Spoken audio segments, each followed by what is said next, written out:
Yes, देख पा रहे हैं आप मुझे? चलिए स्टार्ट करते हैं आज की क्लास। और जी ये रहेगा हमारा पेपर, मतलब लेवल 2 का। जैसे कि आपको पता है भाई, हम अभी डिस्कस कर रहे हैं एचटेट से रिलेटेड। थोड़ा सा इसको मैं बड़ा कर देता हूँ, ऐसे। यस, बड़ा कुछ सीखना पड़ता है भाई, कैसे करें क्या करें। यस, देख पा रहे हैं आप? प्लीज कंफर्म करेंगे भाई। फिर स्टार्ट करते हैं क्लास को, क्वेश्चंस को सोल्व करना।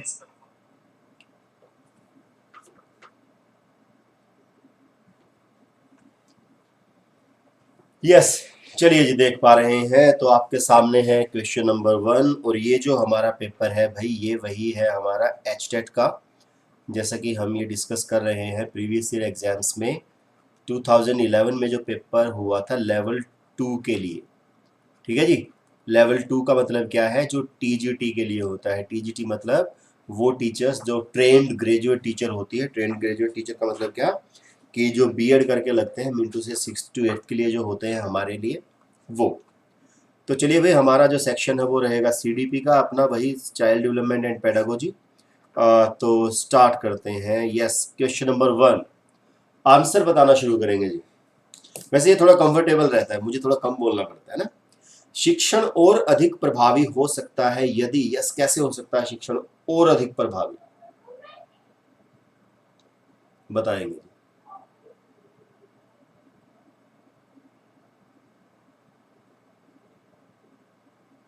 शाबाश।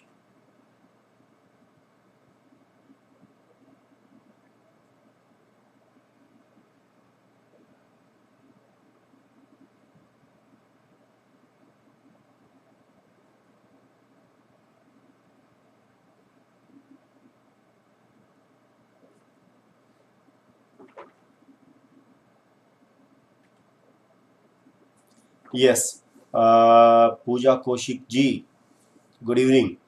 आपने जवाब दिया 1, गुरमीत कौर 1, सारांश सिंह भी 1। छात्रों को स्वयं कार्य करने की स्वायत्ता व नियंत्रण दिया जाए। छात्र अधिगम शिक्षक द्वारा निर्देशित, देखो भाई शिक्षक द्वारा तो नहीं होगा, सीधी सी बात है। तथ्यों की व्याख्या करने में केंद्रीय भूमिका निभाए, जी नहीं, शिक्षक नहीं निभाएगा। शिक्षक अधिगम को निर्देशित करे, ये भी गलत है भाई, शिक्षक के हाथ में बागडोर आ रही है। ऑप्शन नंबर 1 बिल्कुल सही है फर्स्ट का। ओके, चलिए जी, आप सभी का जवाब सही है। यस, आगे चलते हैं नेक्स्ट क्वेश्चन। शाबाश, आंसर शिक्षण प्रभावी हो जाता है। देखो मिलती जुलती सी लैंग्वेज है दोनों की, है ना। यस, कैसे होगा और ज्यादा प्रभावी भाई, बताना।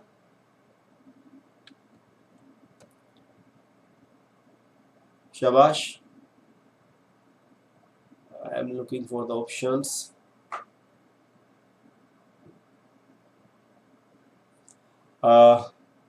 सारांश सिंह ने कहा 4। Yes, anybody else?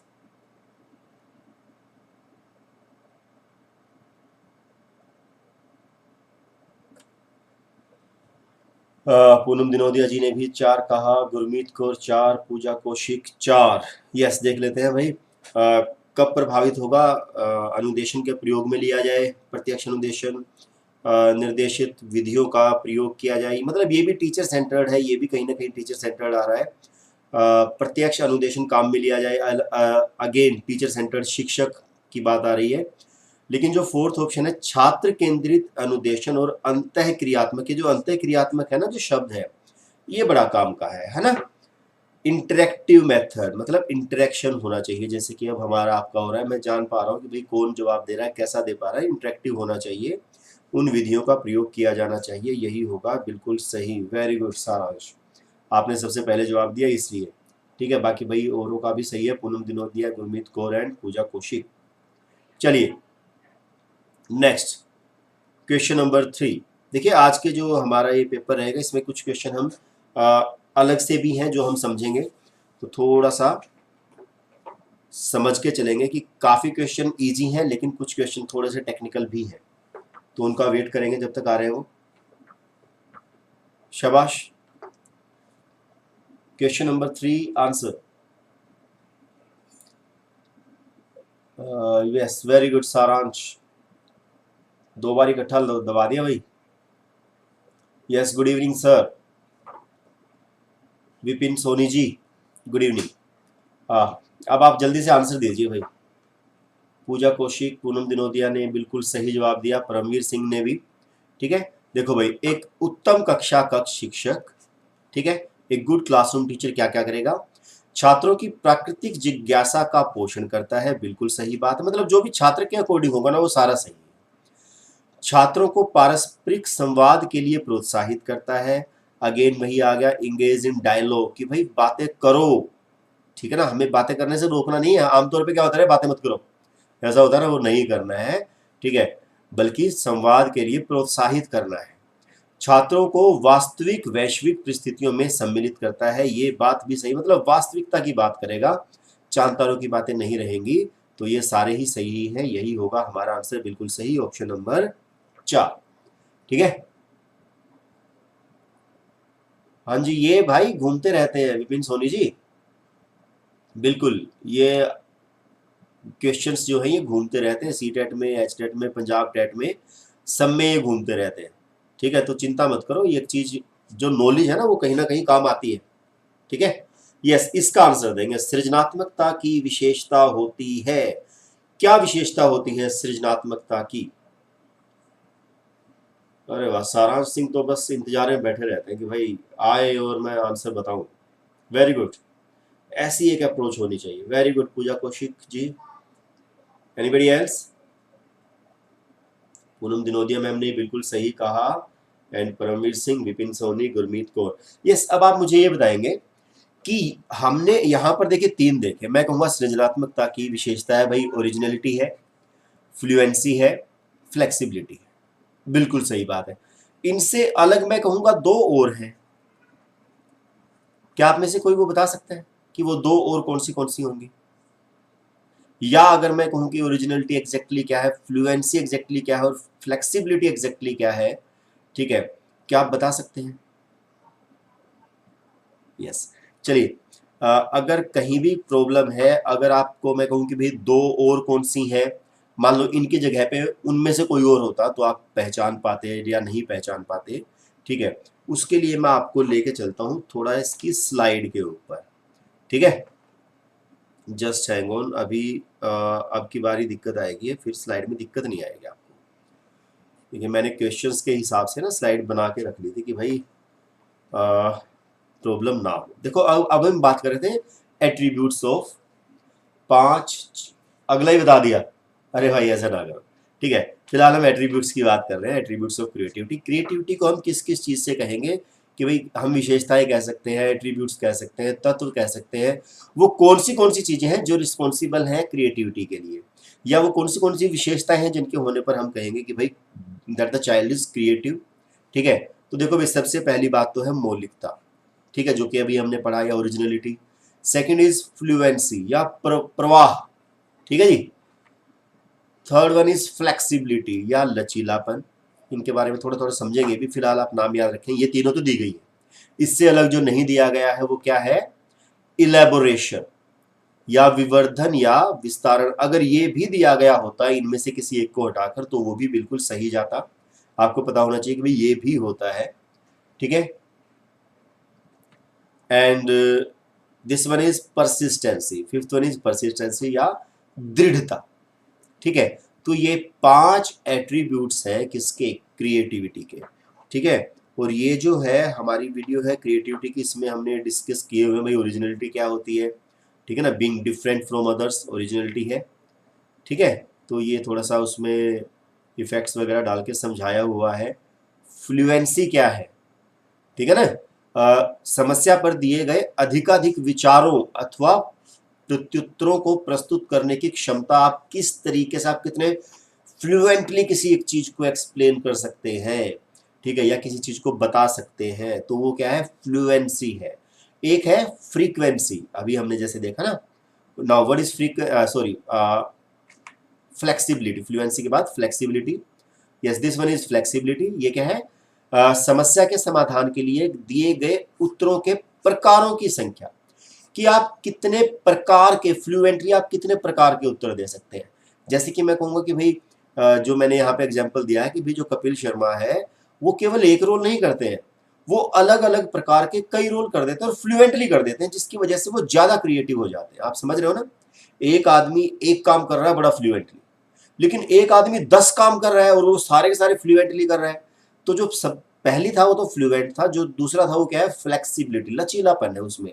वो एक चीज के ऊपर रिजिड नहीं कि भाई ये काम है तो मैं यही करूंगा, ऐसा कुछ नहीं है। ठीक है। एक है इसमें इलेबोरेशन। इलेबोरेशन क्या है कि भाई भावों की विस्तृत व्याख्या है। ठीक है ना, तो आप ये वीडियो देख लेना, इसमें क्लियर हो जाएगा आपको। ठीक है, इलेबोरेशन का इसमें दिया गया भाई कॉनकेव कॉन्वेक्स के बारे में बताया है, तो आप ये थोड़ा सा देख लेना क्या कुछ सीन है क्या नहीं है। ठीक है। And this one is persistency. Yes, what is persistency now?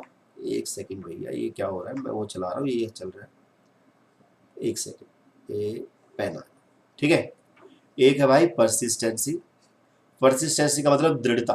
ठीक है, मतलब कि भाई आपके सामने समस्याएं आ रही हैं, उसके बावजूद भी आप अगर लगे पड़े हैं उसी काम के पीछे, तो आप क्रिएटिविटी होने का मतलब ये एक मैं कहूँगा कि एक लक्षण है कि yes this particular person is creative. ठीक है, तो ये है, थोड़े से आप याद रख लेना इनको 5 को, और अगर आपको डीपली समझना है तो वीडियो भी देख सकते हैं। ठीक है, चलिए अब चलते हैं फिर से भाई उसी के ऊपर अपना, ये रहा। ठीक है, यस, फिफ्थ का तो भाई पहले ही बता दिया था आपने, बाकी और भी बता दो भाई, शाबाश। परमवीर सिंह ने तो सबसे पहले बता ही दिया। एनीबडी एल्स भाई? Fifth, yes, fourth again.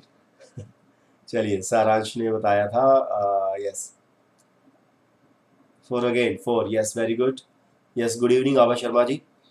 हाँ, यस भाई, सामान्यतः छात्रों को पठन पाठन में निम्न विशिष्टताएं होती हैं। क्या क्या विशिष्टताएं होती है भाई? अधिगम्य क्रियाशीलता, करेक्टरिस्टिक्स बताइए भाई टीचिंग एंड लर्निंग की। ठीक है, सीखने की योग्यता। ठीक है, स्वयं क्रिया करके नवीन अनुभवों का ज्ञान व निर्माण करना, उपरोक्त सभी, मतलब ये सारी ही चीजें ठीक है, ये चीजें होती हैं भाई। ठीक है, निम्न विशिष्टताएं होती है, विशेषताएं पाई जाती हैं भाई, क्रियाशील भी होते हैं, सीखने की योग्यता भी होती है। ठीक है, स्वयं क्रिया करके भी सीखते हैं। चलिए भाई, अब सिक्स्थ का बता देंगे जल्दी से, क्वेश्चन नंबर 6। एक मंद गति से सीखने वाले बालक को जरूरत है, आवश्यकता है, किस चीज की आवश्यकता है भाई? शाबाश, आंसर थोड़ा सा सोच समझ के देंगे। ए 2 नॉट श्योर, 1 चलिए भाई, देखिए जिनका जवाब है 1, उनका बिल्कुल सही है। अतिरिक्त सहायता, अतिरिक्त सहायता की आवश्यकता है, एक्स्ट्रा हेल्प की है। स्पेशल हेल्प हम नहीं कहेंगे कि भाई उसको हम एज ए स्पेशल ट्रीट करें, ऐसा कुछ नहीं है। मंद गति से सीखने वाला है, वो स्लो लर्नर है, तो उसके लिए हम क्या करेंगे, एक थोड़ा सा अलग से अतिरिक्त टाइम निकालेंगे, उसको अतिरिक्त सहायता करेंगे, वो एक अलग चीज है। हम उसको एक स्पेशल की कैटेगरी में रख के नहीं चलेंगे कि भाई इसकी तो हमें स्पेशली ही वो कुछ करना पड़ेगा, अलग से कुछ करना पड़ेगा, वो नहीं है। अतिरिक्त सहायता is more accurate word than special help, है ना। स्पेशल तो हम स्पेशल चाइल्ड का लेके चल पड़ते हैं, पर्टिकुलरली हम दिव्यांग के लिए इसको यूज करते हैं। ठीक है, तो इसमें एक्स्ट्रा हेल्प से काम चल जाएगा क्योंकि स्लो लर्नर है, धीरे सीख रहा है। ठीक है, चलिए सेवंथ, शाबाश, आंसर। सेवंथ का answer, if a student gives wrong answers to a given question put up by you will क्या करेंगे? यस, वेरी गुड भाई, सबसे पहले जवाब दिया आभा शर्मा जी ने, after that Paramvir Singh and then Aanchal Kumari, then Poonam Dinodia ma'am, Saransh Singh, बिल्कुल पूजा कौशिक मैम, बिल्कुल आपका सभी का सही है भाई। आपके द्वारा पूछे गए प्रश्न का विद्यार्थी गलत उत्तर देता है तो आप क्या करेंगे भाई? दूसरा प्रश्न पूछेंगे जिससे विद्यार्थी स्वयं महसूस करे कि उत्तर गलत था। आपको कभी भी एरर को पॉइंट आउट नहीं करना है, ये हम डिस्कस कर चुके हैं, है ना, जो हमने एरर का चैप्टर किया था उसके अंदर, कि भाई आपको पॉइंट आउट नहीं करना है, ना आपको सही उत्तर बताना है, बच्चे से ही निकलवाना है। अन्य अर्थों से निकलवाना है, अन्य उससे और क्वेश्चन करके और उससे रेफरेंस दे के उससे और उदाहरण पूछ के हमें करना है, लेकिन डायरेक्ट ना आप बताएंगे ना बच्चे को गलत कहेंगे। ठीक है जी, पहला बिल्कुल सही है, दूसरे को देख लेंगे भाई उसको बताएंगे उसका उत्तर गलत है, मैंने कहा पॉइंट आउट नहीं करना है, दूसरे विद्यार्थी की तरफ नहीं लेके जाएंगे। ठीक है, सही उत्तर आप भी नहीं बताएंगे, तो ऑप्शन नंबर 1 बिल्कुल सही होगा। ठीक है जी, चलिए अब 8वें का बताना, अगर इतना पता है तो। नहीं पता है ना, तो चलो 8th का वेट किया आपने, अच्छी बात है जी, थैंक यू सो मच। अब बताओ 8th का क्या होगा। शिक्षण को निम्न प्रकार से परिभाषित किया जाता है। शाबाश, आंसर।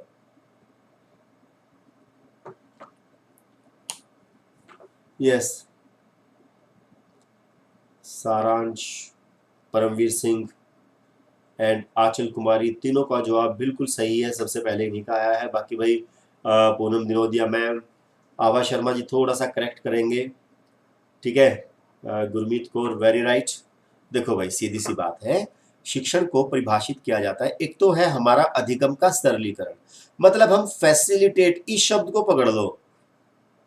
आभा शर्मा जी आप शायद हिंदी में ही पढ़ रहे हैं, थोड़ा सा अगर आपका ध्यान इंग्लिश की तरफ जाता ना तो आप तुरंत कह देते कि हाँ जी हाँ पहला है, पहला है ना। देखो ट्रांसमिशन ऑफ नॉलेज हम बिल्कुल भी नहीं कहेंगे, हम नॉलेज ट्रांसमिट नहीं करते हैं, हम फैसिलिटेट करते हैं, वी आर द फैसिलिटेटर्स। ठीक है जी, तो यहीं पर ये क्वेश्चन सही हो रहा है, मतलब ये ऑप्शन सही जा रहा है। ट्रांसमिशन नहीं होगा बिल्कुल भी, रीडिंग ऑफ टेक्स्ट बुक्स नहीं होगा, ट्रांसमिशन अगेन आ गया, तो हमारा आंसर ऑप्शन नंबर 1 बिल्कुल सही होगा, है ना आभा शर्मा जी, बिल्कुल सही बात है ना। हाँ जी, बिल्कुल बिल्कुल बिल्कुल। ठीक है सर, ब्लर हो रहा है क्वेश्चन। मैडम बिल्कुल भी ब्लर नहीं है, एचडी क्वालिटी है, मेरी बात समझना, बिल्कुल मैं बढ़िया क्वालिटी लेके चल रहा हूँ, कैमरे की भी और सिस्टम की तो है ही है। तो आप ना थोड़ा सा अपना वो सेटिंग में जाके वो जो 3 पॉइंट होंगे ना, ठीक है, वहां पे जाके और जो रिजोल्यूशन है ना उसको बढ़ा लो, वो शायद हो सकता है 140 वगैरह के लगभग हो, या जो भी है उसको आप बढ़ा लो, 360 वगैरह पे कर लो, आपका बिल्कुल बढ़िया आएगा। बाकी आपके फ़ोन के ऊपर अगर 720 भी हो सकता है तो वो भी हो जाएगा, एचडी में हो जाएगा। ठीक है, आप वो करके देखो, बिल्कुल सही आएगा। चलिए ठीक है आंचल कुमारी जी, अरे भाई पहले ही बता दिया। यस, 9th, सारांश सिंह, पूजा कौशिक एंड गुरमीत कौर इंतजार में बैठे रहते हैं। ठीक है जी, 2 सभी का 2 है। यस, सभी का 2 है। अब मैं कहूंगा भाई मेरे प्यारे बच्चों, सभी का अगर 2 है तो गलत है। ठीक है, तो गलत है, चीज को समझते हैं क्यों गलत है। निम्नलिखित में से कौन सा स्तर शिक्षण का है, स्तर पूछा है, लेवल ऑफ टीचिंग पूछा है, लेवल ऑफ टीचिंग पूछा है। और मैं आपको एक अच्छी बात बता रहा हूं, लेवल्स ऑफ टीचिंग के पॉइंट ऑफ व्यू से मैं फिर से आपको स्लाइड्स पे ले जाता हूं भाई। ठीक है, अगर मैं बात करूं लेवल्स ऑफ टीचिंग की, तो भाई लेवल्स ऑफ टीचिंग होते हैं हमारे 3, शिक्षण के 3 स्तर होते हैं। ठीक है जी, गुरमीत कौर जी आप भी थोड़ा सा देखिए। ठीक है, शिक्षण के 3 स्तर होते हैं, सबसे पहला रिफ्लेक्टिव लेवल, चिंतन स्तर। ठीक है, आफ्टर दैट मेमोरी लेवल या स्मृति स्तर, and the third one is understanding level या बोध स्तर। मुझे पता था कि आप में से मैक्सिमम इसका जो आंसर देंगे वो गलत हो सकता है, इसलिए मैंने स्लाइड पहले से ही तैयार कर ली थी, है ना, इजी क्वेश्चंस की मैंने नहीं की है, जो समझने की बातें केवल उन्हीं की है। तो भाई देखो, reflective level, memory level and understanding level, यही 3 लेवल है। अगर बात आएगी स्तर की, अंतः क्रियात्मक जो चल रहा है ना वो सही है, एक अलग चीज है, लेकिन ये अलग चीज है। अब रिफ्लेक्टिव लेवल में थोड़ा सा रिलेट कर देता हूं। देखो भाई, इसमें क्या करना पड़ता है, सोचना पड़ता है। जब हम किसी चीज को समझते हैं, मतलब हम पढ़ाते हैं सोचने के आधार पर, कि बच्चा सोचने पे मजबूर हो, उस चीज को बच्चा सोचे तब उसको समझ पाए। चिंतन स्तर होगा। स्मृति, कई बार हमें चीजों को याद करवाना पड़ता है ना, कई बार हमें चीजों को याद करवाना पड़ता है, तो वो क्या होगा, मेमोरी लेवल। जैसे कि मैं कहूंगा भाई मैथमेटिक्स के फॉर्मूले, ठीक है जी, अब ये आपको याद करना पड़ेगा, ये भाई मेमोरी लेवल की बात है, ये आपका कोई चिंतन लेवल की बात नहीं है। ठीक है, अगर गलत लिखा हो तो बता देना भाई, ठीक है। और अंडरस्टैंडिंग लेवल हो जाता है एक अलग लेवल, जब हमारी चीजें समझ में आ जाती है, ओहो ये तो ये है। ठीक है, तो अब मैं थोड़ा सा रिलेट कर रहा हूँ। जो रिफ्लेक्टिव लेवल होता है वो होता है किस पे? इंडक्टिव मेथड में। इंडक्टिव मेथड में हमारा रिफ्लेक्टिव लेवल होता है। आपको पता है ना, आगमन विधि, आगमन निगमन विधि करेंगे हम, कोई इशू नहीं है। लेकिन आपको कुछ आइडिया होगा आगमन का मतलब क्या होता है, उदाहरण से नियम। ठीक है, तो इंडक्टिव मेथड में होगा। वहीं मेमोरी लेवल कहाँ पे होगा? डिडक्टिव मेथड में, जहां पे हमें पहले नियम बताया जाता है। आपको पता है ना, नीसे निगमन नीसे नियम। यहां पहले नियम बताएंगे, उसके बाद में उदाहरण आएगा। तो भाई नियम तो पहले रटना पड़ेगा ना, मतलब मेमोरी की बात चलेगी। इसमें उदाहरणों से हम नियम निकालते हैं, उदाहरण से नियम। तो इसमें क्या होगा भाई, हम सोचेंगे कि इसका क्या नियम बन सकता है, तो मतलब चिंतन हो गया, स्मृति हो गया। और अंडरस्टैंडिंग लेवल कब होता है? जब पहले, मैंने उल्टा लिख दिया भाई, पहले निगमन आगमन हो उसके बाद निगमन हो, तो हमारा कहेंगे आगमन हो पहले उसके बाद निगमन हो, तो उसको हम कहते हैं क्या? Understanding level. मतलब पहले हम बच्चे को एग्जाम्पल दें, एग्जाम्पल से बच्चा अपने आप नियम बनाए, और नियम बनने के बाद में जब वो फिर से एग्जाम्पल्स पे जाए तब उसके समझ में आ जाएगा, ओहो ये तो ये सिस्टम था। तो उसको हम क्या कहेंगे? अंडरस्टैंडिंग। कि अब बच्चे को चीज समझ में आ गई, अब उसको सोचने की जरूरत नहीं है, अब उसको रटने की जरूरत नहीं है। ठीक है, तो ये 3 लेवल है। अब बताना आंसर उसका। यस, अब इसका आंसर बताना भाई, क्वेश्चन नंबर 9 का। हाँ बिल्कुल, जैसे साइको। वैसे साइको आजकल भाई उल्टे पुल्टे गानों वानों में भी आ गया है, तो ऐसा कुछ नहीं है ना। वैसे भी साइको का तो वैसे साइको मानते हैं, पागल मानते हैं। ठीक है, यस, अब आपका जवाब बिल्कुल सही है। देखो ये होते हैं ना बढ़िया, मतलब पढ़े हुए बच्चों के आंसर। ठीक है, बिल्कुल। अब आपका जवाब बिल्कुल सही भाई, परावर्तक या रिफ्लेक्टिव लेवल होता है टीचिंग का, अंतःक्रियात्मक नहीं होता है। ये आंसर हमेशा नहीं होगा। ठीक है, चलिए 10th का आंसर देंगे जल्दी से। अब वैसे तो आपने तैयार कर ही लिया होगा 10th का आंसर भी, शाबाश। 10th का बताएंगे, वेरी गुड, जल्दी जल्दी बताओ भाई। शिक्षकों को निम्नलिखित शिक्षण विधियों को अभ्यास में लाना चाहिए। किस किस को लाना चाहिए? वेरी गुड भाई, सबसे पहले जवाब आया Paramvir Singh, after that Saransh, after that Pooja Kaushik, Poonam Dinodia ma'am and Abha Sharma, Anchal Kumari, Sachin Munkiya. Sachin ji आप लेट हैं आज। अब यहाँ पे देखो, ये बात आपकी सही सफल हो गई है। अंतःक्रियात्मक विधियां, जो आप पहला आंसर दे रहे थे 9th में, जो आप दे रहे थे ना, वो यहाँ पर सही है। इंटरेक्टिव मेथड की बात सही है, इंटरेक्टिव लेवल नहीं होता, इंटरेक्टिव मेथड होता है। इस चीज को समझ के चलना। ठीक है, यस, जल्दी से भाई 11th का भी बता दो जल्दी से। विद्यार्थियों को दिए जाने वाले परामर्श की सर्वाधिक उपयोगिता यह है कि, यस क्या उपयोगिता है?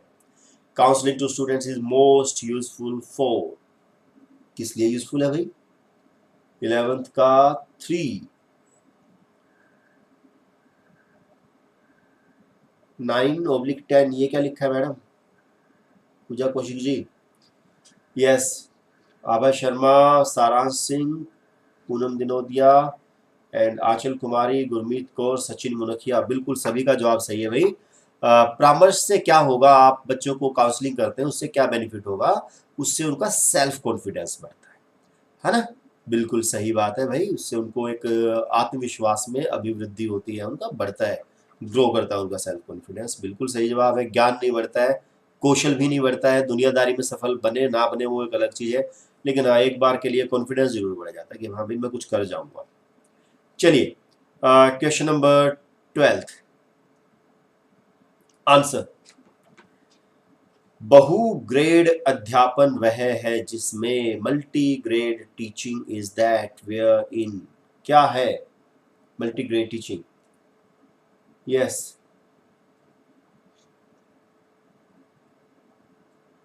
शाबाश, what is multi grade teaching?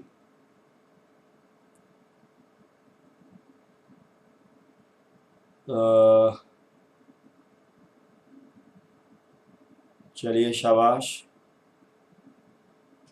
Very good, शाबाश।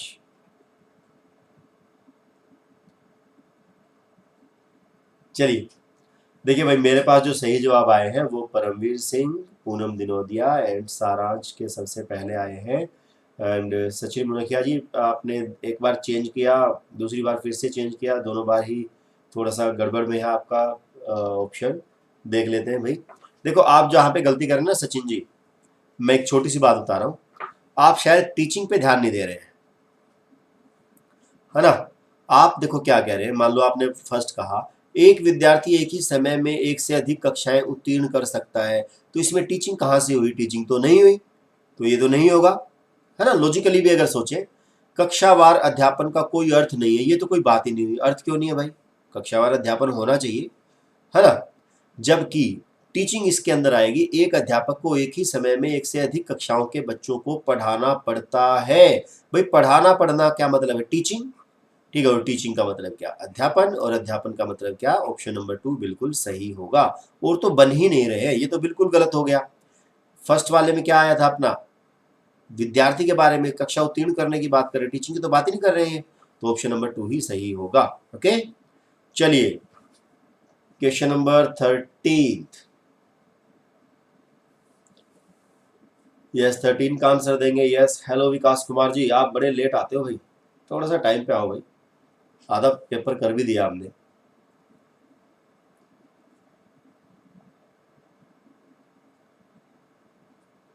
Very good. यस 13 का 3 कहा है, सारांश सिंह ने 4 कहा है। Anybody else? Yes very good, Paramvir Singh and Abha Sharma and Gurmeet Kaur. 4 है ये, 4। ओके, विकास कुमार एंड पूनम दिनोदिया, आपको भी बहुत बहुत बड़ी धन्यवाद, आपने बिल्कुल सही जवाब दिया है 13 का। शिक्षकों की भूमिका है, क्या क्या भूमिका है जी? ज्ञान का संप्रेषण करना, सुनने में लग रहा है भाई, हाँ चलो ठीक है, होनी चाहिए। छात्रों को अनुशासन में रखना, क्या ये भूमिका है आपकी? ठीक है, लग तो रहा है, ठीक है, लेकिन इतना सा नहीं लग रहा है। ये वाला जो है ना, ये थोड़ा सा गड़बड़ में जा रहा है, आप इस चीज को समझो। और ज्ञान का भी संप्रेषण, देखो हम काफी टाइम से कह रहे हैं कि ज्ञान का संप्रेषण नहीं होता है, कम्युनिकेशन नहीं करना होता है नॉलेज का, हमें जस्ट फैसिलिटेट करना है। हमें जस्ट क्या करना है? फैसिलिटेट करना है, सुसाध्यकर्ता बनना है, ताकि बच्चे अपने आप ज्ञान का निर्माण करें। यहां पर देखिए इस चीज को, छात्र केंद्रित क्रिया आधारित अंतः क्रियात्मक अधिगम का सृजन करना, क्रिएटिंग लर्नर सेंटर्ड। देखो लर्नर सेंटर्ड हो गया, ठीक है, एक्टिविटी बेस्ड हो गया, और इंटरेक्टिव लर्निंग भी हो गया। तो आप इस चीज को समझिए कि इसके अंदर नॉलेज कम्युनिकेट अपने आप हो गई है, ठीक है। और डिसिप्लिन मेंटेन हो गया, क्योंकि लर्नर सेंटर्ड आ गया है, तो ये अपने आप में ही इन दोनों को निहित कर रहा है। और ये दोनों कहीं ना कहीं नेगेटिव बात कर रहे हैं, आप थोड़ा समझ के चलिए, ठीक है। तो यही होगा हमारा आंसर सही, उपरोक्त सभी नहीं होंगे, है ना, ये क्योंकि दोनों को कवर कर रहा है, ठीक है। तो इसका आंसर क्या? 13 का 3 ना कि 4, प्लीज चेक करेंगे, ठीक है। अच्छा स्कोर बताया था आपने 9 आउट ऑफ 10, अरे वाह पूजा कौशिक जी, गजब। चलिए जी, ओके जी विकास कुमार जी। 14th मैं आपको अगला दिखाता ही नहीं, आप अगले के बारे में ज्यादा सोचना शुरू कर देते हैं। 14th होपफुली आपको दिख रहा होगा, आंसर बताएंगे जी, शाबाश। पठन पाठन में शिक्षकों को करना चाहिए, क्या करना चाहिए? The teacher should do while teaching, ज्ञान का मौखिक स्थानांतरण। 14th का, चलिए जी, आभा शर्मा ने कहा बी, परमवीर सिंह ने कहा 4, सारांश ने कहा 2, पूनम दिनोदिया ने कहा 2, गुरमीत कौर ने कहा 1, डिलीट भी कर दिया। चलो जी, देखिए ऐसा है भाई, लोकतंत्र है देश में, तो सीधी सी बात है भाई, जिसके ज़्यादा होंगे वो सही होगा। पठन पाठन में शिक्षकों को करना चाहिए, क्या करना चाहिए? मौखिक स्थानांतरण। देखो स्थानांतरण जहाँ पे शब्द आ रहा है वो नेगेटिव है भाई, इस चीज़ को समझ लो, ट्रांसमिट तो होगा ही नहीं। जिज्ञासु प्रवृत्ति का प्रोत्साहन, एंकरेज इंक्वायरी, मतलब अगर बच्चे आपसे कुछ पूछते हैं तो आपको उसको एनकरेज करना है, डिस्करेज नहीं करना है। हम हालांकि हम तो डिस्करेज करते हैं, चुप हो जा, है ना, सारा दिन बोलता रहता कचर कचर कचर, ठीक है। तो लेकिन हमें इसको क्या करना है, एनकरेज करना है, प्रोत्साहित करना है, ये बात सही है। कक्षा कक्ष में पाठ्य पुस्तक द्वारा शिक्षण, अरे पाठ्य पुस्तक को नहीं करवाना है भाई, हमें बच्चे को जस्ट अपॉर्चुनिटीज देनी है, ठीक है। नन ऑफ द एबव तो होगा ही नहीं, यही है हमारा आंसर सही, ऑप्शन नंबर 2। ओके, जिसका थोड़ा सा गड़बड़ में है वो भाई चेक कर लेना, ठीक है। गलती से एक हो गया था, कोई बात नहीं जी, गलती से भी गलतियां हो जाती हैं। चलिए 15th बता दो जल्दी से। एक प्रतिभाशाली बालक की आप मदद कर सकते हैं, कैसे मदद करेंगे भाई प्रतिभाशाली बच्चे की, बताओ।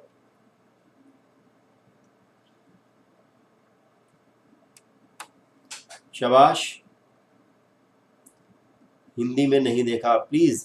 देखिए इसीलिए मैं बाइलिंगुअल लेके आता हूं पेपर्स को, ताकि आप दोनों में देख पाए, तभी एक असली अर्थ निकलता है। आप इस चीज को समझिए, ठीक है।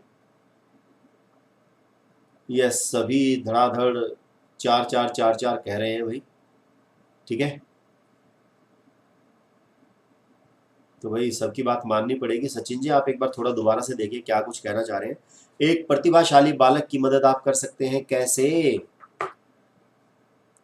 उस पर अधिक ध्यान देकर, अधिक पुस्तकें देकर, अधिक समय देकर, संवर्धित अधिगम अनुभव देकर। ये बात देखो कितनी बढ़िया लग रही है ना, गिविंग एनरिच्ड लर्निंग एक्सपीरियंसेस, मतलब उसको डिफरेंट डिफरेंट, एनरिच्ड मतलब औरों से थोड़ा सा अधिक आप उसको काम देंगे, फिजिकली भी, कोग्निटिवली भी, मतलब हर तरीके का आप उसको एक्स्ट्रा वर्क देके उसका माइंड को इंगेज रखना चाहिए। किसको? टैलेंटेड चाइल्ड को, ठीक है ना। मैं तो कहूँगा कि आप कह रहे हैं ना कि अधिक ध्यान देकर नहीं, भाई कम ध्यान से काम चल जाएगा। क्यों? क्योंकि वो ऑलरेडी है, ठीक है ना। उसको तो जस्ट ये है कि उसको काम बताने वाला चाहिए, भाई ये काम करो, ठीक है, वो करता रहेगा अपने आप, ठीक है। संवर्धित अधिगम अनुभव देना है उसको, ठीक है, ये होगा बिल्कुल सही। चलिए 16th क्वेश्चन नंबर 16 बताएंगे जी। जीन पियाजे के क्वेश्चन है, और मैं कहूँगा ये क्वेश्चन थोड़ा सा गड़बड़ में है भाई, पर कोई बात नहीं है, बना दिया तो हमें तो इसके हिसाब से चलना पड़ेगा, लॉजिकली इसको सही करेंगे। Yes, question number 16, try to correct it logically. शाबाश। क्वेश्चन नंबर 16 4th कह रहे हैं आप। 2 3 3 डी 3। अरे भाई देखो प्यारे बच्चों, मेरी बात को समझो। जो प्रोफेसर जीन पियाजे हैं, ठीक है, उन्होंने कोग्निटिव डेवलपमेंट की, देखो सबसे पहली बात तो ये चारों की चारों कोग्निटिव डेवलपमेंट है। कितनी स्टेजेस दिए जी? 4 दिए जी, ठीक है जी, 4 दी। अब एक चीज को समझना कि जो पहली है वो क्या है, जन्म से 2, दूसरी है 2 से 7, तीसरी है 7 से 11, जो हमने मैक्सिमम बुक्स में पढ़ा है, मैं उसकी बात कर रहा हूं, ठीक है, और 4th है 11 से ऊपर, ठीक है जी। लेकिन यहां पर क्वेश्चन में क्या दे दिया है, इसमें 7 से 14 वर्ष आयु वर्ग के विकास की अवस्था को क्या कहते हैं। अब आप मुझे बताइए कि ये इसके सबसे ज्यादा करीब है, ये जो नंबर है, मैंने कहा कि इसको लॉजिकली करेक्ट करना है हमें, या इसके सबसे ज्यादा करीब है, या इसके ज्यादा करीब है, या इसके ज्यादा करीब है, ठीक है। तो किसके ज्यादा करीब है भाई? सबको पता है जी, 3rd के ज्यादा नजदीक लग रहा है। 7 से 11 होता है वैसे, लेकिन इन्होंने भाई साहब ने 7 से 14 लिख दिया है, चलो कोई बात नहीं। लेकिन बाकी 2 से 7 और 7 से 14 तो नहीं कह सकते अब इसको, या इसको भी नहीं कह सकते कि भाई जन्म को हम कर लेंगे, या फिर 11 से ऊपर को हम 7 से 14 भी नहीं कहेंगे, ठीक है। तो करीब किसके है? इसके है ना, लॉजिकली अगर हम सोचे तो। और ये जो टाइम पीरियड होता है, या मैं ये कहूँगा जो ये जो स्टेज होती है, इसका नाम क्या होता है भाई? मूर्त संकार्य अवस्था, या कॉन्क्रीट ऑपरेशनल स्टेज। यही है हमारा आंसर सही, गलतियां मत करें प्लीज, ठीक है जी। एग्जामिनर ने गलती की है, या मैं कहूँगा पेपर बनाने वाले ने की है, आप ना करें प्लीज, ठीक है। हो जाती है, कोई बात नहीं, हमसे भी होती है, उनसे भी होती है। तो कॉन्क्रीट ऑपरेशनल बिल्कुल सही होगा। हाँ 12 से हो जाता है भाई, कई जगह 12 भी मिल जाता है। आपकी बात मान लेता हूँ जी सारांश जी, ठीक है। कई जगह ये भी मिल जाता है, 11 भी मिल जाता है, 14 भी मिल जाता है, लेकिन मैं मैक्सिमम कहा कि भाई मैक्सिमम मैंने जो देखा है 11 देखा। चलिए भाई नेक्स्ट क्वेश्चन बताएंगे 17। एक अध्यापक के रूप में आप उन विद्यार्थियों से किस प्रकार निपटेंगे जो कक्षा की पिछली सीटों पर बैठकर आपस में बात कर रहे हैं? वाह, ये बड़े अच्छे होते हैं, शाबाश, very good very good very good very good. बाकी सबके 4 आ रहे हैं भाई, सारांश सिंह कह रहे हैं 1। देख लेते हैं। उनकी उपेक्षा करेंगे, पीछे बैठे बैठे बात कर रहे हैं आप, उनकी उपेक्षा करोगे, इग्नोर कर दोगे। इग्नोर आपको किसी भी बच्चे को नहीं करना है, चाहे वो डेलिंक्वेंट चाइल्ड भी है, अपराधी बालक भी है, जैसा मर्जी बालक है, आप उपेक्षा किसी भी बच्चे की नहीं करेंगे किसी भी तरीके से। ठीक है, फर्स्ट नहीं होगा हमारा सही। ठीक है, चुप रहने के लिए कहेंगे, कक्षा से बाहर जाने का आपका कोई मतलब नहीं है, बाहर आप नहीं निकाल सकते हैं। ठीक है, बाहर कर देंगे, ये बिल्कुल फिर से गलत हो गया है। उनसे पूछेंगे कि वे ध्यान क्यों नहीं दे रहे, अरे भाई कुछ प्रॉब्लम है, कुछ बात है, कुछ समस्या है तो मुझे बताओ। हो सकता है आपकी आवाज़ वहाँ तक ना पहुँच रही हो सकता है कि भाई उनके घर में कुछ ऐसी प्रॉब्लम हो गई है जिसकी वजह से वो ध्यान नहीं लगा पा रहे, कुछ भी हो सकता है ना। तो यही हमारा आंसर सही है, ऑप्शन नंबर 4। उनसे पूछेंगे। आपने देखा ना, जब भी कोई समस्या होती है तो हमारा आंसर क्या होता है कि भाई हम कारण जानने का प्रयास करेंगे। तो ये वही कारण है जिसको जानने का प्रयास आप कर रहे थे। ठीक है, तो हमारा आंसर होगा यही, ऑप्शन नंबर 4। चलिए भाई, इसको मैं दिखाऊंगा नहीं 19th को, अभी आप 18th का आंसर देंगे पहले। एक बालक के व्यक्तित्व के मापन की सर्वाधिक वस्तुनिष्ठ विधि है। शाबाश, 18th का 1 परमवीर सिंह ने कहा, विकास कुमार ने भी, यस वेरी गुड, शाबाश। Anybody else? 3, शाबाश, 1 1, वेरी गुड, शाबाश शाबाश, 1 1। देखिए भाई, अब जिन्होंने भी 1 कहा है, आई एम सॉरी टू से, आपने शायद जो कल हमने एग्जाम किया था उसमें आपने ध्यान से नहीं देखा। कल ही एक क्वेश्चन आया था कि भाई जो आप बता रहे हो ना 1, जो प्रक्षेपी जो विधि है, जो प्रोजेक्टिव जो मेथड है, वो वस्तुनिष्ठ नहीं है ना। ये तो अपने आप में क्या है, प्रक्षेपी है, ये वस्तुनिष्ठ है ही नहीं। ठीक है ना, या मैं ये कहूंगा, इस चीज को थोड़ा सा एक दूसरे एंगल से समझते हैं कि जो प्रक्षेपी विधि है वो व्यक्तित्व को मापन की विधि और एक बालक के हिसाब से नहीं है, ये होती है हमारी समाजमिति विधि या सोशियोमेट्री मेथड। ठीक है, असेसमेंट हमने किया था। ठीक है, और उसमें आपने देखा होगा, वीडियो अभी भी अवेलेबल है यूट्यूब पे अपने। ठीक है, हमने ये देखा था भाई, यहाँ पे देखो मैं लेके आया हूँ सोशियोमेट्री को। ठीक है, ये रहा जी, ये मैडम देखो सोशियोमेट्री वाली है। ठीक है, सोशियोमेट्री में क्या था, sociometry is a quantitative method for measuring social relationships. It was developed by, ये आप नाम ऐसे याद रख लेना, Jacob L Moreno and Helen hall. ठीक है, तो जो हमारी जो सोशल रिलेशनशिप्स होती हैं उसी से हमारी पर्सनैलिटी बनती है, उसी से हमें दिखाई देता है कि ये क्या पर्सनैलिटी है, कि भाई हम औरों के साथ किस तरीके से बात कर रहे हैं, कैसे हमारे रिलेशंस हैं, और ये होगा हमारा सोशियोमेट्री। और इसमें होता क्या है सोशियोमेट्री में कि भाई हम ये देखते हैं कि भाई ये पर्टिकुलर, मान लो ये एक पर्सन है, मान लो ये एक पर्टिकुलर पर्सन है। ठीक है, अब इसके रिलेशन इसके साथ हैं, इसके साथ ये या इससे जुड़ा हुआ है, हाँ ये इसके साथ कंफर्टेबल है। ठीक है, तो आप ये देख पा रहे हैं ये दोनों आपस में पक्के दोस्त हैं। तो इस तरीके से हम एक ग्राफ बनाते हैं, एक पूरा एक सिस्टम ऐसा बनाते हैं जिससे पता चलता है कि कौन सा बच्चा किस बच्चे के साथ कंफर्टेबल है। और ये जो सारा सिस्टम होता है ये ग्रुप्स में भी हो सकता है। तो ये जो सारा सिस्टम है इसको हम कहते हैं सोशियोमेट्री। इससे बच्चे की हम पर्सनैलिटी को जानते हैं और ये वस्तुनिष्ठ विधि है। ठीक है, ये प्रोजेक्टिव विधि नहीं है। प्रोजेक्टिव का मतलब ये होता है कि आपको कुछ करने के लिए दे दिया। कल हमने क्या किया था, रोरशाह-ज़िंक-ब्लोट टेस्ट, याद करो। रोरशाह-ज़िंक-ब्लोट टेस्ट में क्या होता है कि भाई हमने कहा कि भाई आप ये बताओ कि इसमें आपको क्या क्या दिखाई दे रहा है। ठीक है, तो प्रोजेक्टिव था। ठीक है, ऑब्जेक्टिव है ही नहीं वो। ठीक है, तो यही होगा हमारा आंसर सही। क्यों? क्योंकि हम पर्सनैलिटी को देख रहे हैं बच्चे की। सोशियोमेट्री से हमें पर्सनैलिटी का पता चलता है और स्कूल्स में ये किया जाता है कि भाई बच्चा अपनी क्लास में अपने बच्चों के साथ, अपने दोस्तों के साथ कितना कंफर्टेबल है, कैसे रहता है, कैसे नहीं रहता है, ये आएगा हमारा समाज मिति विधि। बिल्कुल सही जवाब होगा ये। ठीक है, तो इसीलिए मैं कह रहा हूं, और देखो मैं उन्हीं की स्लाइड लेके आ रहा हूं जिसका आपको गड़बड़ है ना। तो हवा में बात नहीं करेंगे भाई। चलिए 19th बताएंगे जल्दी से। भारत में शिक्षा प्रणाली, शाबाश, आंसर देना सोच समझ के। हाँ कल तो बताया था, वही तो मैं कह रहा हूँ ना, कल ही बताया था भाई, इतनी जल्दी जल्दी भूलोगे तो कैसे काम चलेगा। 19th 1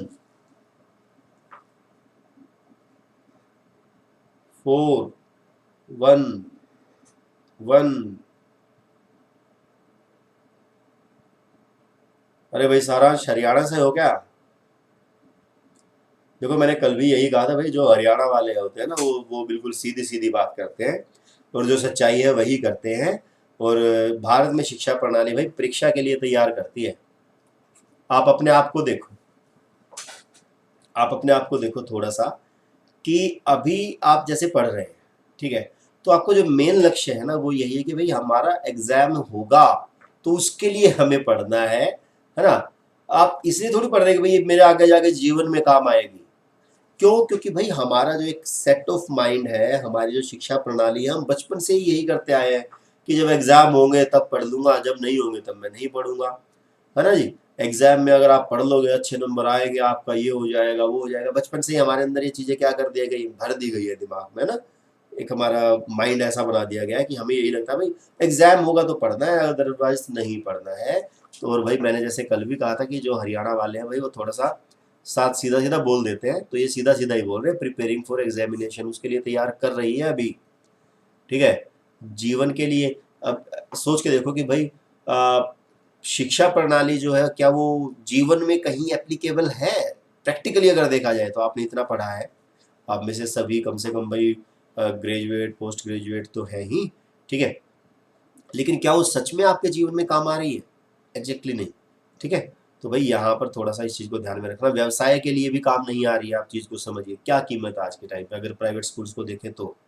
ठीक है, रोजगार के लिए तैयार करती है नहीं, बेरोजगार के लिए तैयार करती है। ठीक है, तो वही मेनली हम कहेंगे परीक्षा के लिए तैयार करती है, इस चीज़ को एक्सेप्ट कर लिया है। ठीक है, एच टेट की बात कर रहा हूँ, सी टेट की बात मैं नहीं कर रहा हूँ। ठीक है, फिलहाल इसके हिसाब से सोच के चलेंगे। सी टेट में ऐसा क्वेश्चन आएगा ही नहीं जो आप मुझसे पूछना चाहते हैं कि जी सी टेट में आया, तो सी टेट में ऐसे क्वेश्चन नहीं आते। ठीक है, जो थोड़ा सा नेगेटिव की तरफ जाए, बिल्कुल भी नहीं आएगा। चलिए क्वेश्चन नंबर 20th, शाबाश। अरे सीटेट से अलग नहीं है भाई, एक आधा क्वेश्चन तो डाल देते हैं, ऐसा क्या हो गया। 30 में से एक क्वेश्चन अलग आ गया है, बाकी 29 तो आपके काम के हैं।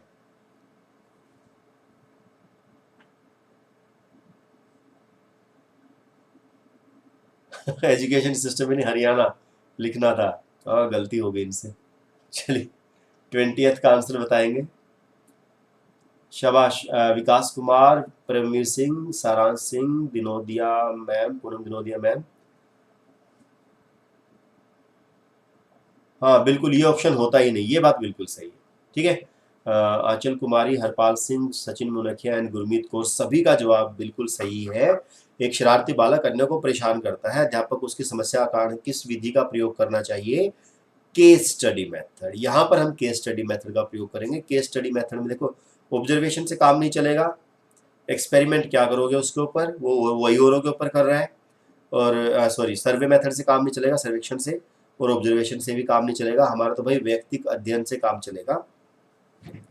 केस स्टडी का मतलब ये है कि भाई उसके पूरे सिस्टम को समझना कि भाई उसके घर का माहौल कैसा है, ठीक है, घर में सिबलिंग्स कितने हैं, ठीक है, माता पिता का कैसा व्यवहार है एक दूसरे को लेके, बच्चों को लेके, मतलब पूरा उसके बारे में स्टडी करना चाहिए अगर कोई प्रॉब्लमेटिक चाइल्ड है तो। ठीक है, चलिए जी नेक्स्ट क्वेश्चन, क्वेश्चन नंबर 21। मौखिक मार्गदर्शन कम प्रभावी है, oral guidance is less effective in, किसमें है भाई? शाबाश, किसमें कम प्रभावी होगा? यस, 17 आउट ऑफ 20, अरे वाह, वेरी गुड।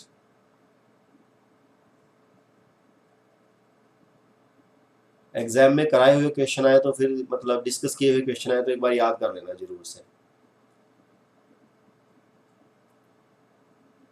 यस 21 का आपने बताया, फर्स्ट फर्स्ट फर्स्ट फर्स्ट सभी ने भाई 1 1 1 1, वेरी गुड। 3 1, कोई और? देखो भैया फिर से बात समझो, ओरल गाइडेंस, ओरल गाइडेंस मतलब भाई केवल बोलकर बताना, ठीक है। कम प्रभावी है, ये नहीं कहा है कि भाई प्रभावी है ही नहीं, प्रभावी तो है लेकिन कम प्रभावी है। किसमें? Teaching concepts. भाई अगर आप कॉन्सेप्ट्स को पढ़ा रहे हैं, ठीक है ना, कुछ कॉन्सेप्ट्स को समझा रहे हैं, ठीक है, और आप बोलकर समझा रहे हैं, एक तो तरीका है वो, ठीक है।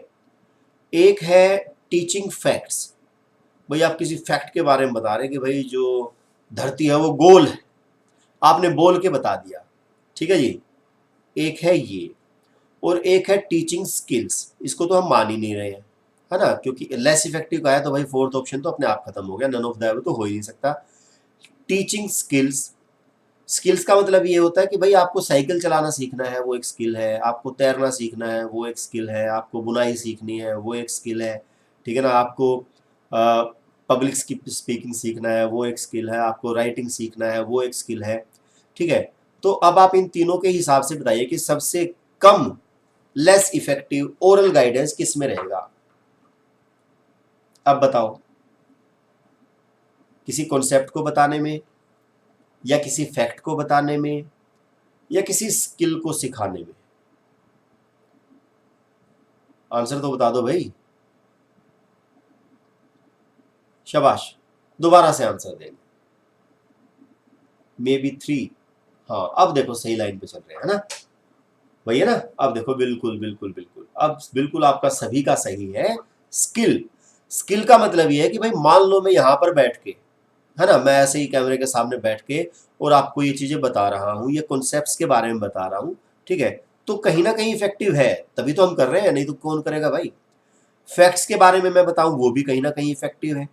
लेकिन अगर मैं यहाँ पे बैठ के आपको पूरा समझा दूं कि भाई देखो तैरा कैसे जाए पानी के अंदर, है ना, पानी के अंदर भाई हम कूदने से पहले ऐसे करेंगे, फिर हम हाथ को ऐसे चलाएंगे, फिर हम ऐसे चलाएंगे, ऐसे करेंगे, ऐसे करेंगे, क्या आपको आ जाएगा? नहीं आएगा ना। तो यही बात है भाई, स्किल के लिए तो भाई आपको पानी में कूदना पड़ेगा, तभी आएगी, और ये लेस इफेक्टिव होगा। स्किल तो करने से आएगी, बताने से थोड़ी आएगी, बताने से इफेक्टिव तो है लेकिन लेस इफेक्टिव है, कम है, यही होगा हमारा आंसर, बिल्कुल सही। ओके चलिए, होपफुली अब आप समझ पा रहे हैं। Yes next question, question number 22, शाबाश, आंसर। एक भावात्मक रूप से संतुलित छात्र क्या होगा? जल्दी जल्दी से आंसर दो भाई, टाइम कम रह गया हमारे पास, मैंने तो टाइम अभी देखा है। शाबाश, क्या करेगा भाई एक इमोशनली स्टेबल चाइल्ड?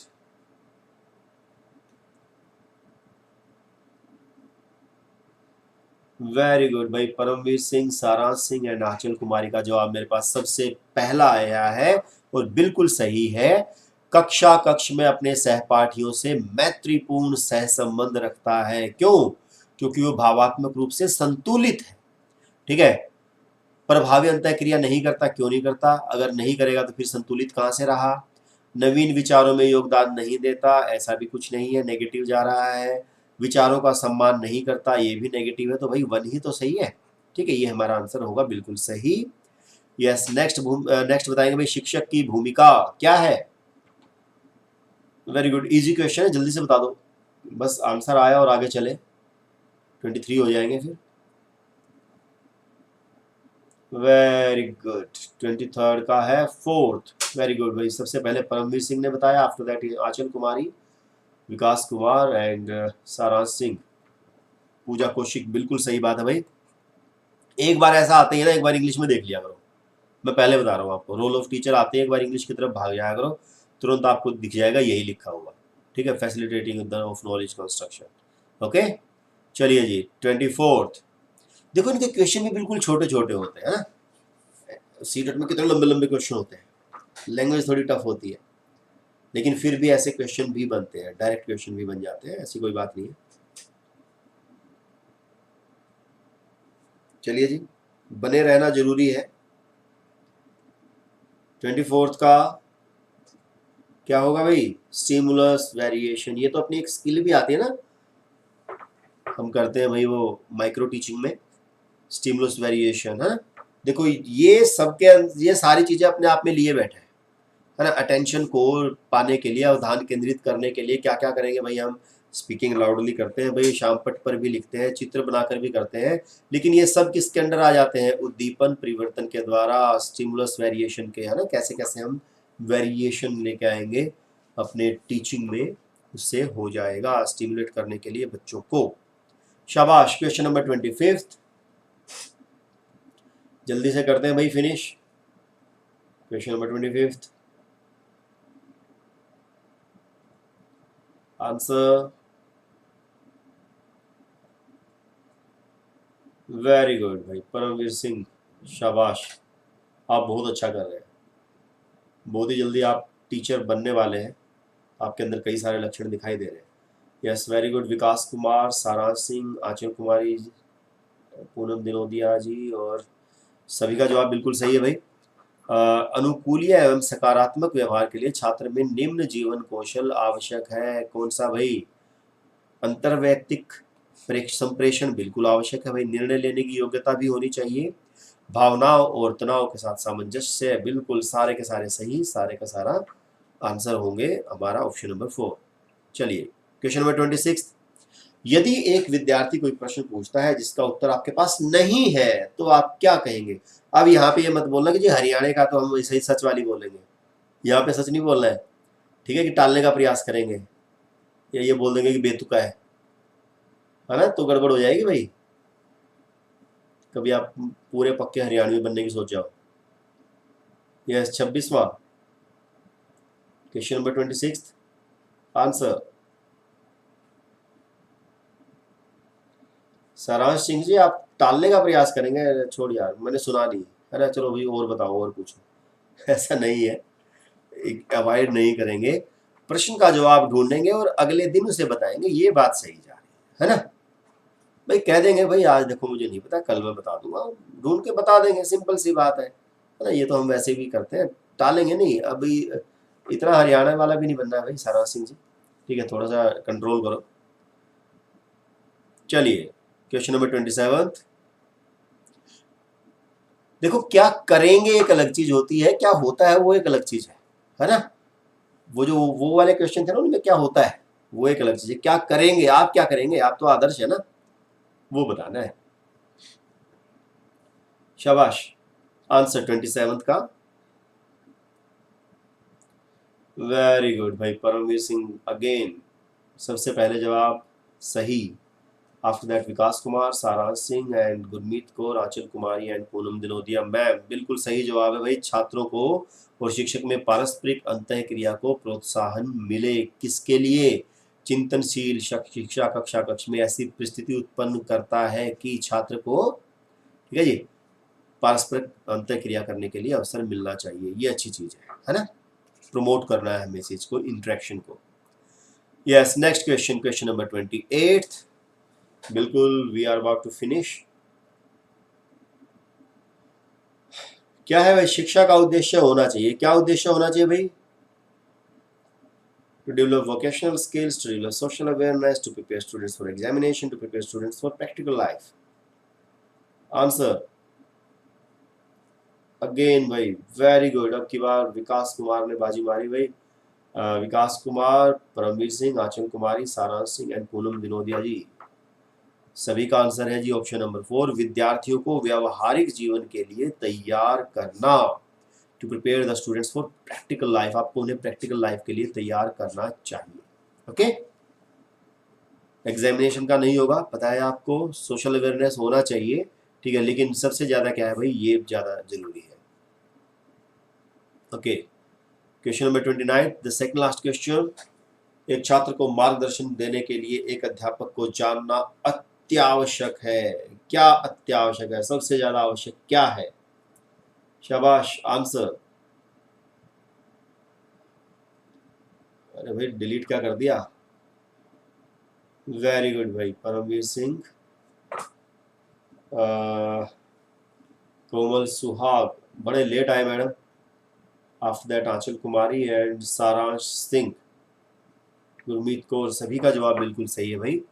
अध्यापक को क्या जानना चाहिए भाई, देखो अधिगम की कठिनाई को भी जानना चाहिए कि क्या उसको डिफिकल्टी है, पता होना चाहिए। बच्चे के व्यक्तित्व का भी पता होना चाहिए, पर्सनैलिटी के बारे में, और इन्वायरमेंट ऑफ हिज होम कि भाई उसके घर का क्या वातावरण है उसका पता होना चाहिए। ये पॉजिटिव चीज़ है, उसके कल्चर के बारे में, उसके बैकग्राउंड के बारे में पता होना चाहिए। जैसे कि अभी हमने बात की थी केस स्टडी की, है ना, तो केस स्टडी कोई नेगेटिव चीज़ नहीं है भाई, पॉजिटिव चीज़ है, उसके बारे में हमें पता होना चाहिए। ठीक है, तो उपरोक्त सभी आ जाएगा, बिल्कुल सही बात है। And the last question of this session is question number 30th। शाबाश, आंसर। वेरी गुड, शाबाश। थोड़ा सा समझ के जवाब देंगे। Question number 30।